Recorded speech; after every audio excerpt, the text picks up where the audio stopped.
যাইতে বলছি।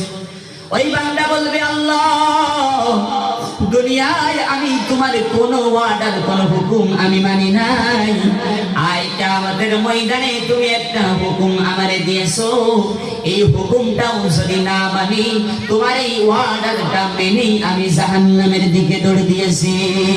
আল্লাহ বলে, আমি রহমান, আমি রহিম, আমি কারীম, আমি সত্তার, আমি জব্বার।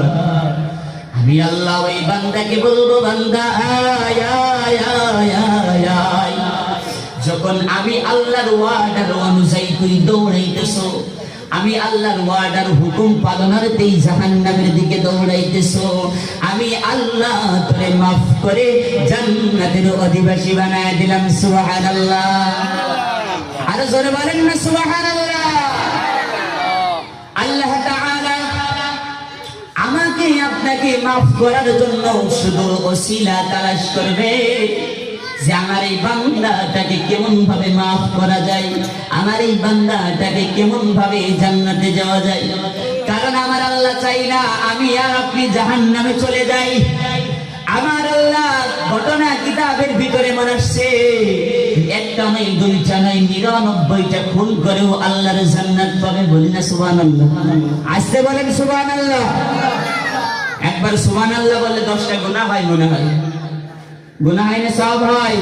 একবার সুবহানাল্লাহ বলবে, আল্লাহ তাআলা জান্নাতের ভিতরে একটা গাছ লাগায় দিবেন। আবার বলেন তো সুবহানাল্লাহ। সুবহানাল্লাহ ওয়া বিহামদিহি।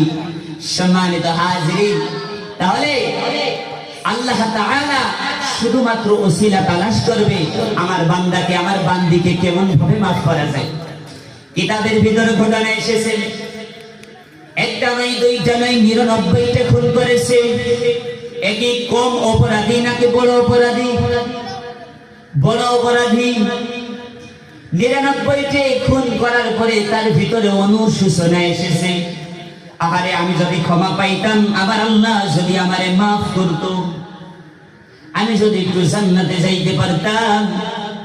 ওই জামানার একজন আবেদের কাছে গেছে। আবেদ আর আলেম কিন্তু সমান নয়।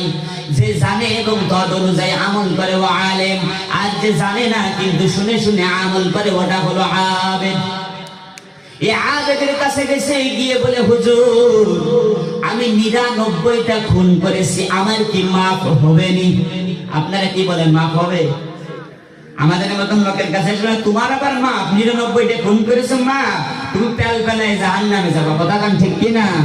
এই আবেদ বলতেছে, কয়টা খুন? 99। মা মরিস একটা